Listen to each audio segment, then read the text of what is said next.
Good day, folks. This is Greg Judy at Green Pasture Farm. Today, we just moved the sheep out of the paddock and we're going in behind the cattle. The cattle were here, I don't know, it was 4 days ago or something.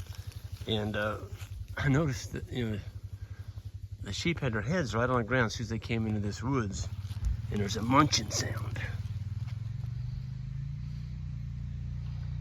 They're eating these acorns. One thing that we've found out about cattle is you don't want to let cattle into timber right when the acorns drop, because the acorns will be, well, these aren't super green. These are not super green. They got a little green left in them. You can lose, 2 to 3, 400-pound calves. I've never lost a cow. And personally, I've never lost one to acorn poisoning. But my old friend, years ago, he would never fence the cattle out of the timber. And his idea was, I paid for the ground. I worked hard to pay for it. He said, them cows gonna get access to it. Gonna graze every bit of it. Well, when he did that, he'd lose about 2 calves every fall. And they died of acorn poisoning. And so the sheep, we don't have a problem with them. Their gut's a little different. They'll come in here and clean these acorns up, but they don't get over in there. We've got that fenced off. It's just an alley, part of our silvopasture. It still has way too many trees in it. But when I started,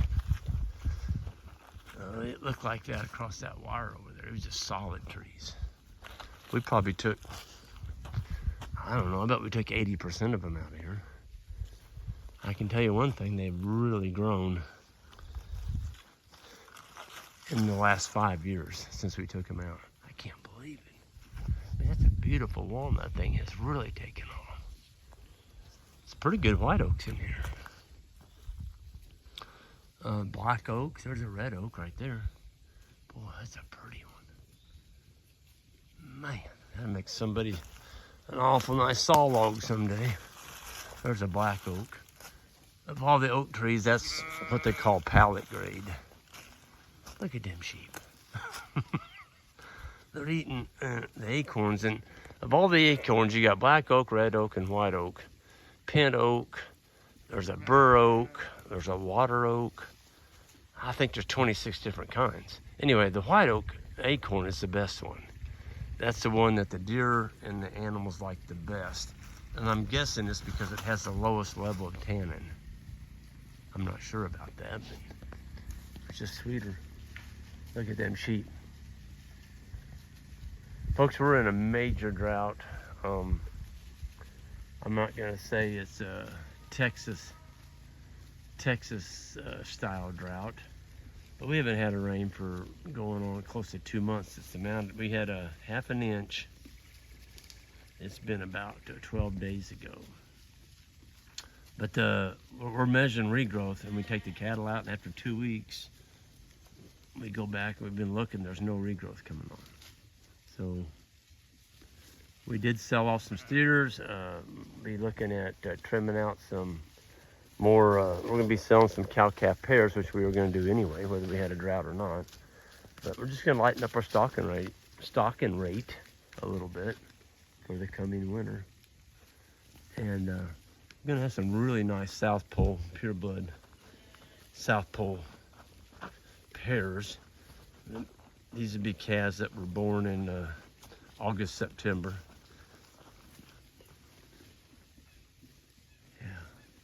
A couple of them might have actually been born in July, I'm sorry.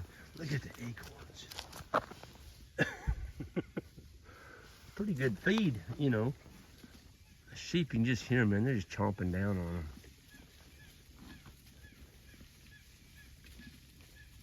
Sounds like they're eating.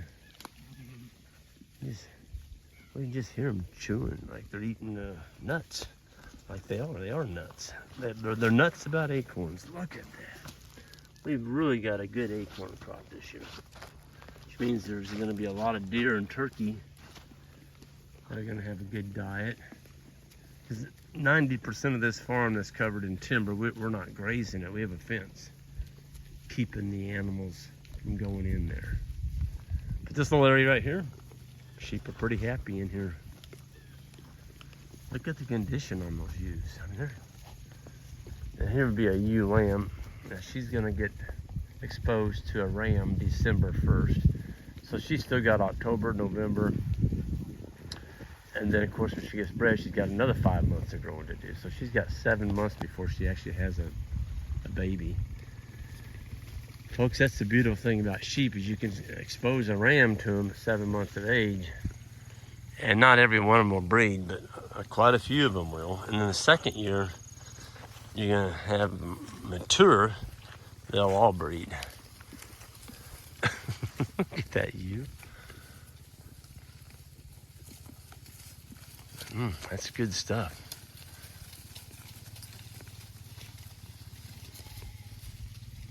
And they're leaving some good fertilizer behind.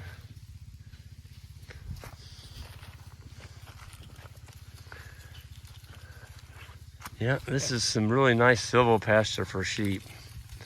A lot of good mass crop in here.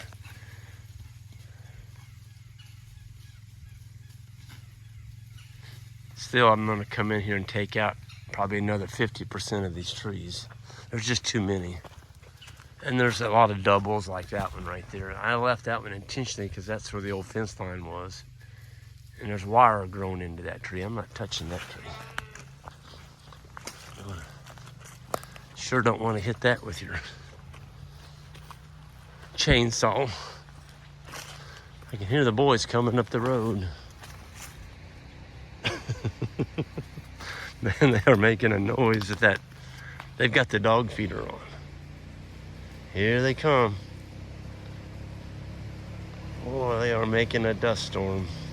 It's dusty out here, it's dry. I'll be so glad when we get any kind of rain.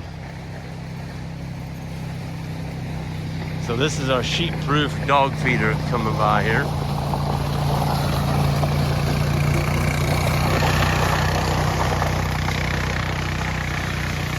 So the sheep can't get in there, the dogs can. And that feeder will hold 100 pounds of dog feed.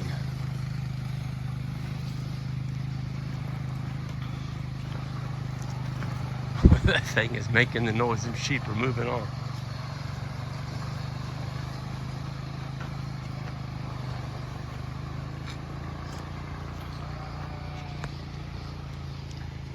It feels like fall out here. I've got a long sleeve and I actually had another shirt on this morning. I think it was 49 degrees out this morning. Now the sun's coming out. It's probably up to 60 already. But tell you what, long sleeve shirt felt good this morning. It's the first day in the, you might call it early fall. Today is October 2nd.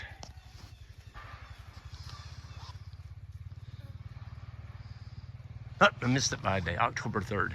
Just got back from Tennessee. Took Ike with me. We went and did the conference there at Cookeville, Tennessee. Had over 300 people show up.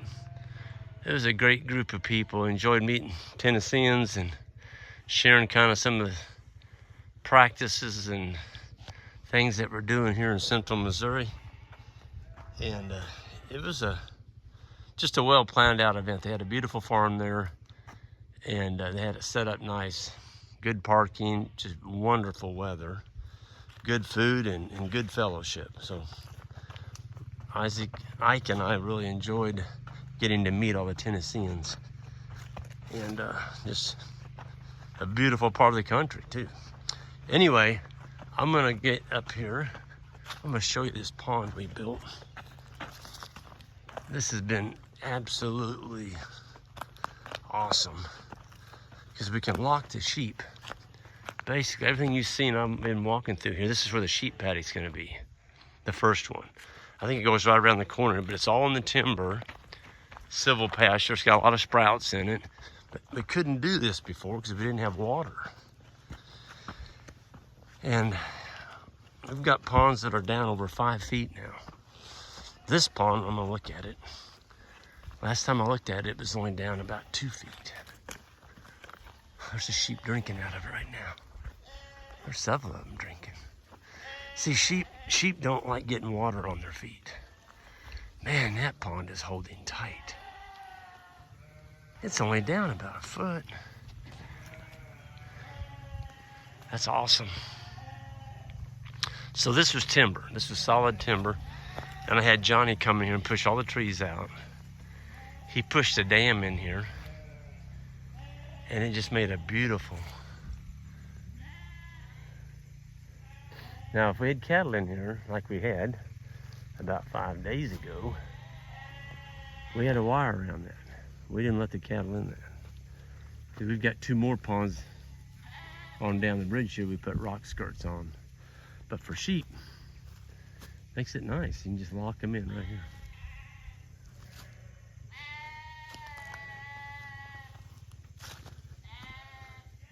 Yeah, let's see what the color of the water actually looks like up close. I bet you it's just as clear as a swimming pool. Oh yeah.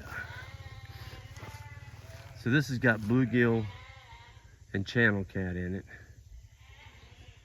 And it looks like the bluegill have cleaned up all the fathead minnows. We put some fathead minnows in there for bait for the bluegill. Man, look at the coon tracks.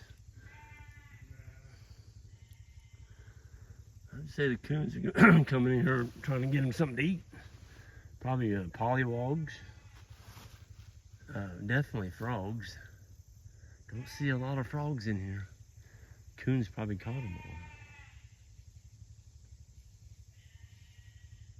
But, you know, if you're going to spend the money to build a pond, don't let cows in it. Sheep don't hurt it. Sheep, you know, letting sheep have access to your pond is about like letting deer have access to your pond. They're not going to tear it up.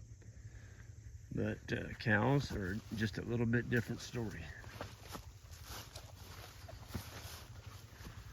Yeah, it's just a nice pool. You know, I think Johnny spent, I don't know, a day and a half on this. With a, now he did have like a D7 dozer. There's a lot of dirt moved here, folks. But before he could put the dam in, there was a lot of trees moved out of here. Well, it looked like that before he started. We got a bunch of saw logs. We got, I think, about 6 loads of firewood. And then we got, I think it was around 200 to 300 shiitake logs out of the trees that came out here. So you know, it wasn't like we wasted the trees, we used them. And now we've got a beautiful pond. So anyway, I'm gonna go ahead and get out of here. I'm gonna catch a ride going back down the hill with the boys here.